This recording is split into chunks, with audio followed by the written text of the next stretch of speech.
Olá, seja muito bem-vindo ao Panorama, um programa da TV Assembleia de Minas Gerais.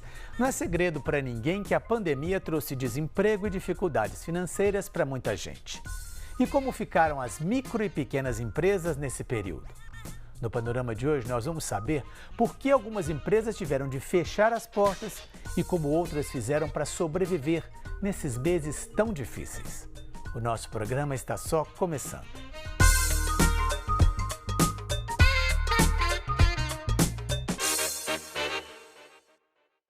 Eu converso com o professor Wilker Ferreira, que é pesquisador do programa de pós-graduação em administração da PUC Minas. Wilker, muitíssimo obrigado por nos atender. A PUC Minas acabou de participar agora de uma pesquisa em que só aqui no estado ela ouviu mais de 100 empresas para saber como a pandemia afetou essas pequenas e microempresas aqui no estado. Quais seriam as principais conclusões? Bom, primeiramente, muito obrigado, Fernando, pela oportunidade. A gente observa aqui que as nossas empresas elas foram afetadas efetivamente pela crise, porém a gente observa uma tendência muito boa como recuperação a curto prazo. As empresas elas procuraram inovar diferentes formas aí de navegar no sentido de fazer novas métricas de trabalho, novos arranjos produtivos. A própria gestão do e-commerce ajudou muito essas empresas. Então, a gente tem uns dados bastante interessantes nesse sentido aí. Você pode dar alguns dados que você acha que são interessantes da gente citar? Sim. Por exemplo, em relação ao emprego, a gente tem aí 33% das empresas, no início de 2020, elas tinham seu quadro reduzido de empregados. Só que esse percentual em 2021 ele cai para 21%. Então, a gente observa que realmente a gente tem um índice muito positivo em relação ao emprego. Em relação à criação de novos postos de trabalho, por exemplo, cerca de 31% acreditam que esse emprego vai aumentar, né? E isso repercute também no faturamento. A gente tem um setor da tecnologia de comércio que demonstra uma expectativa muito positiva. E se a gente for fazer uma relação, esses ambos setores eles se beneficiam de uma fertilização cruzada. Como assim? As empresas, os comerciantes, por exemplo, eles buscaram novas formas aí de comercializar seus produtos com e-commerce. A gente tem alguns dados referentes, por exemplo, ao teletrabalho. 50% das empresas utilizam o teletrabalho, procuram continuar utilizando o teletrabalho. E o setor de tecnologia acaba se beneficiando com isso. Por quê? Tem empresas que precisam fazer sites, tem empresas que precisam comunicar de uma forma diferente aí com o seu mercado consumidor. Então, esses setores eles têm uma estimativa muito positiva aí com relação à sua própria economia, com relação às suas vendas, com relação aos seus empregos. Pois os efeitos, você acredita que os efeitos da pandemia ainda estão sendo sentidos em alguns setores? Por exemplo, o setor de entretenimento aí ficou parado durante muito tempo, o setor de bares e restaurantes também foi muito afetado. Ou com esses setores voltando ao normal, esses outros setores com um crescimento que nem você está colocando, a situação a gente pode dizer que talvez está chegando a voltar ao normal ou ainda não se equilibrou, vamos dizer assim? A gente ainda não chegou ainda, né, especificamente numa melhoria 100% nesses aspectos. Porém, o setor de comércio, por exemplo, ele já demonstra indícios positivos em relação ao crescimento, em relação às vendas e também no emprego. Por exemplo, o setor de comércio, o setor de tecnologia, eles estimam que vão aumentar suas vendas em mais de 37%, 50%. Isso é muito favorável. E é um destaque para outros setores, por exemplo, até no setor de serviço e setor da construção civil, que está bem menor essa expectativa de crescimento. Eu acredito sim que essa retomada ela vai acontecendo de forma gradual. A gente tem a liberação aí dos agentes públicos, dos próprios governantes acerca aí da participação desses consumidores presencialmente nesses estabelecimentos. Então, a gente goza de alguns benefícios que este setor, obviamente, ele vai receber. Como é que você avalia, Wilker, a participação do governo durante a pandemia? Os projetos, os planos de ajuda às pequenas e microempresas foram satisfatórios? O governo podia ter ajudado mais? Essa pergunta é muito interessante, porque o que nós constatamos? Várias empresas, elas recorreram efetivamente a esses estímulos governamentais, por exemplo, programas como o Pronamp, cerca de 22% dessas empresas recorreram, buscaram auxílio, porém, 11% alegaram que não conseguem acesso ao crédito. Então, em entrevista aos empresários, a gente vê que esbarra em questões burocráticas, esbarram em questões de disponibilidade. Muitos bancos negaram isso a esse benefício, a esse empréstimo aí aos nossos empreendedores, aos nossos empresários. E a gente tem aí o governo, e isso aí várias pesquisas já apontam isso, o saldo disponibilizado é insuficiente para suprir todas as empresas do Brasil. Então, realmente, muitos empresários deixaram de fazer investimento por conta disso. 36%, por exemplo, deixaram de fazer investimento. Considerando que o investimento é um ativador de receita futura, nós vamos ter esse impacto acontecendo aí no curto, e médio e longo prazo dessas empresas, impacto nas suas receitas efetivamente. Se a gente for analisar, entre as empresas que receberam de fato esse estímulo governamental, 47% delas diminuíram o emprego. Ou seja, eu recebi esse estímulo porque eu reduzi meu quadro de funcionários. Então, se esse empreendedor tivesse esse benefício, possivelmente ele não teria essa redução nessa magnitude. Então, em suma, não houve recursos suficientes para todos, e os gestores públicos eles devem se atentar para esse fato, porque a representatividade das micro, pequenas e médias empresas ela é muito significativa. A gente tem 98% de todo o quadro das empresas do país dentro dessa categoria, né? Mais de 20% do nosso PIB é formado por contribuição das micro e pequenas empresas, mais de 50% dos empregos formais. Pois é, um dado que surpreendeu, pelo menos para quem está de fora, dado da pesquisa, é que pelo menos 60% das empresas pesquisadas disseram que a produtividade aumentou. Isso significa qual que é a explicação para isso? É interessante porque em momentos de crise, os gestores eles procuram uma adequação.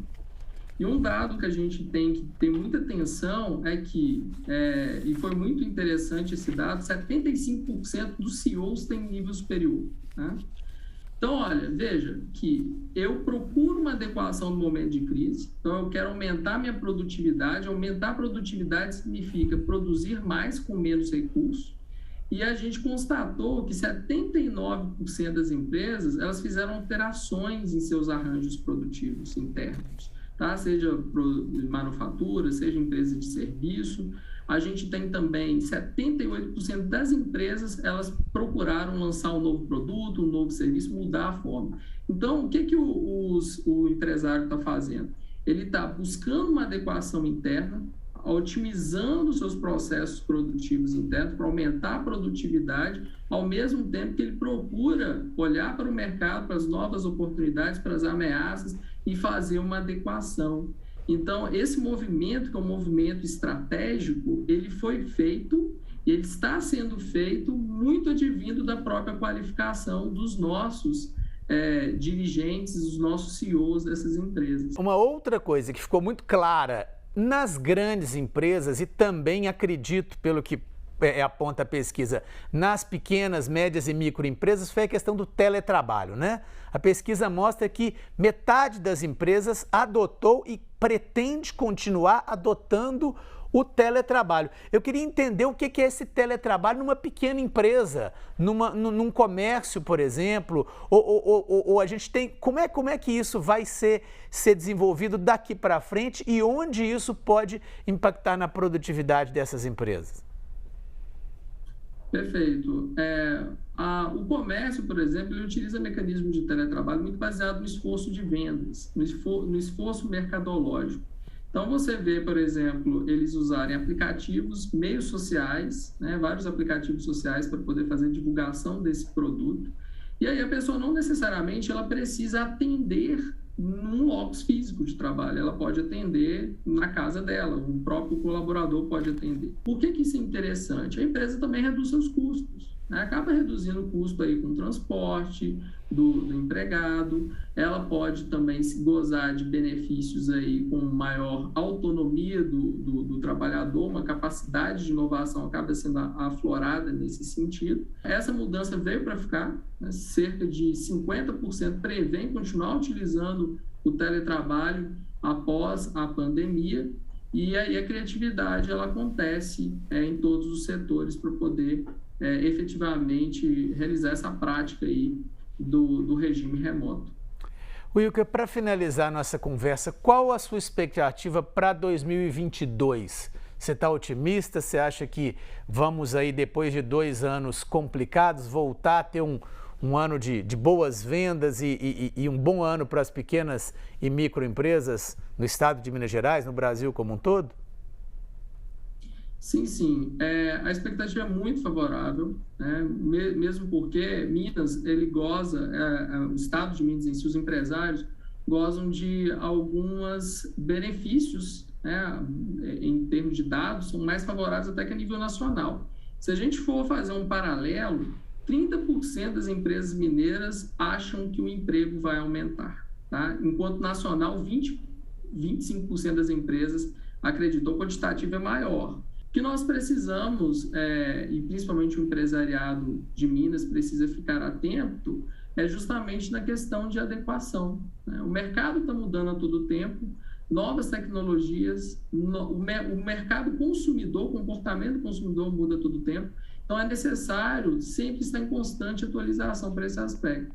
Obviamente, a gente tem os dados da crise do Covid cada vez mais sendo reduzidos, né? Os índices dessa crise biológica, isso vai favorecer, com certeza, mas, ao mesmo tempo, existem ganhadores e perdedores, e para se manter no mercado, esse novo cenário vai exigir uma nova postura por parte aí dos nossos diretores, das nossas empresas.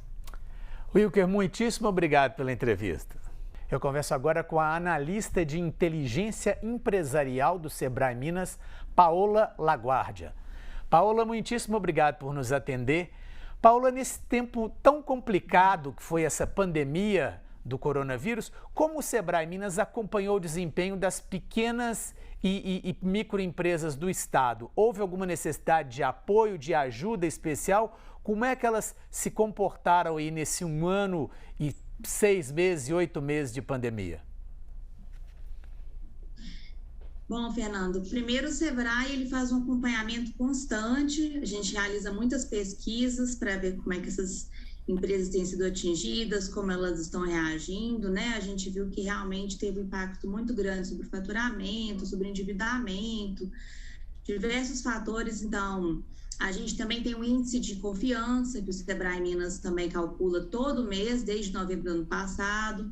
Então, aí a gente consegue ver como que os empresários estão sentindo, com expectativa em relação à melhora da economia. E eu destaco também o fundo que o Sebrae propicia de complemento ao acesso ao crédito, que é o FAMP, que já existia antes da pandemia, porém o número de operações, volume de operações aumentou muito. Você tem uma ideia, em 2020 aumentou mais de 10% as operações com a garantia desse fundo em relação aos 3 meses anteriores.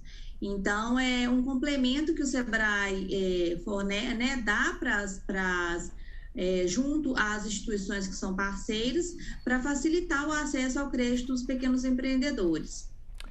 Como é que foi? Quais os setores que foram mais afetados e os setores que resistiram melhor durante esse período de pandemia? Dá para se ter uma ideia? A gente sabe, por pesquisas mesmo, que os setores mais afetados foram comércio e serviços, e principalmente aqueles que exigem um contato pessoal no atendimento.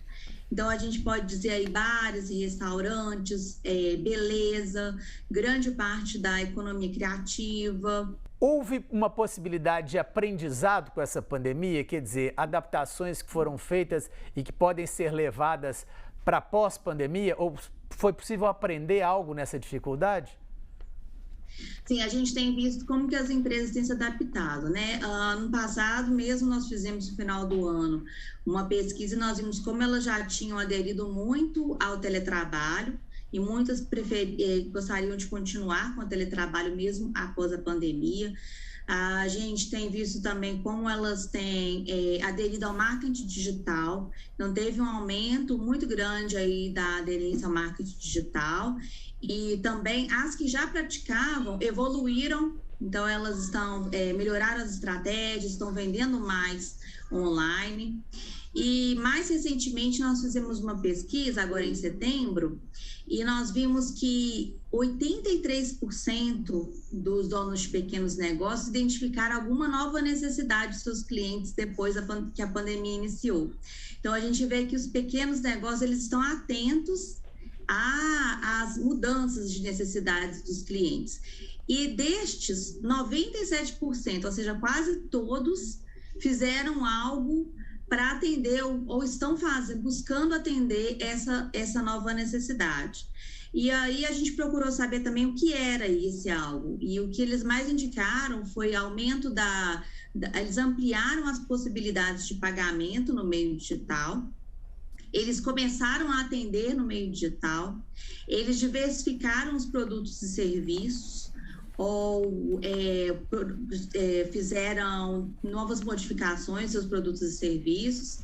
E também interessante que uma grande parcela também falou com respeito à humanização do atendimento e a melhorar o relacionamento com o cliente. Pois é, eu queria te mostrar e mostrar para o nosso espectador também. A PUC Minas fez parte de uma pesquisa que trouxe uma série de resultados que mostram justamente modificações na gestão dessas micro e pequenas empresas durante a pandemia. Olha só, 87% inovaram nos processos produtivos, 79% alteraram ou melhoraram algum produto ou serviço, 78% comercializaram um novo produto e 85% tiveram melhoria na gestão. É mais ou menos isso que você está falando, né, Paola? Quer dizer, a criatividade no momento da dificuldade. Quais as etapas daqui para frente? Daqui pós-pandemia, vamos dizer assim, o que a gente espera dessas pequenas e microempresas daqui para frente?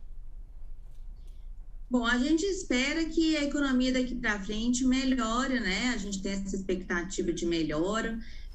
Não está num ritmo tão acelerado. Eu vou citar principalmente aí que a gente está ouvindo muito, né? Aumento dos preços e as taxas de juros que estão freando essa recuperação.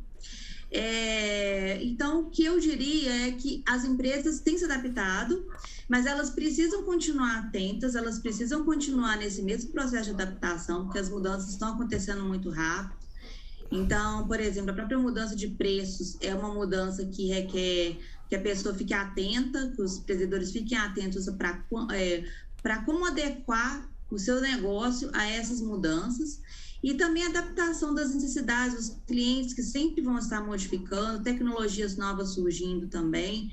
Então, a gente está num mundo agora que a crise forçou uma adaptação mais rápida, mas é necessário que isso continue, e também atenção para a gestão. Que a gestão, ela também acaba sendo mais, vamos dizer, testada no momento de crise, mas ela sempre é essencial, né? Essa atenção para a gestão, principalmente gestão de custos nesse momento. O Sebrae sempre, vamos dizer assim, incentivou a abertura de novos negócios. Já é hora de novos empreendedores buscarem novos negócios?